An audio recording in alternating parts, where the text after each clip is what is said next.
All right, guys, I'm getting better at this. I'm coming on every day and sharing something. So, yesterday we focused on humility, understanding that humility doesn't come from a place of thinking of ourselves less, but it comes from understanding that God's taking care of us. And we really dug in a little bit to Matthew, the sixth chapter, verses 25 to 27. Or, and it was just really powerful to think about that and to think about the fact that God takes care of all those details for us. But sometimes it's hard when you're going through something difficult to think about that. It's hard to stop and say, "Oh, I have to focus on something else," and it takes effort. So how do we do that? What are the things that allow us to refocus so that we're not consumed with ourselves, so that we're not thinking about what everybody else is thinking about us or saying about us? Um, and so that we can refocus our attention on the things that God has called us to do instead of worrying either about ourselves or about what everybody else is doing, right? Because sometimes that's a problem too.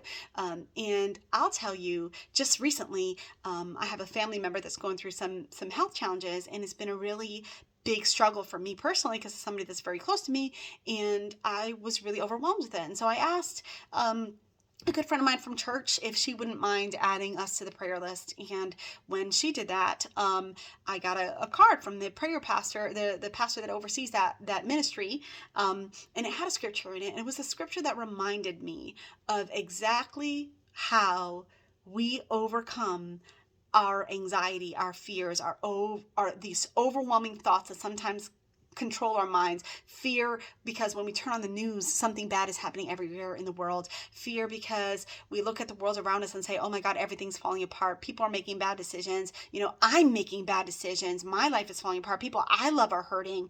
And we worry about so much. So what is the answer to that worry? And it was found in the scripture that was on this card. And I'm going to read it from the Amplified Version. It's Isaiah, the 26th chapter, the 3rd verse. It says, "You will keep in perfect and constant peace the one whose mind is steadfast, committed, and focused on you, because he trusts and takes refuge in you with hope and confident expectation." So, what is the answer?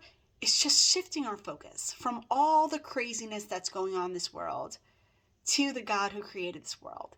Shift our focus. If we can shift our focus and understand that our God cares about us, he loves us, he's taking care of every single detail for our life, just like Matthew 26 said, or Matthew 6 verse 26 said, right? If we can focus on that and allow that to just wash over us, we'll find that the anxieties and the stresses and the struggles of this world have less of a place in our minds if we fill our minds with thoughts of him.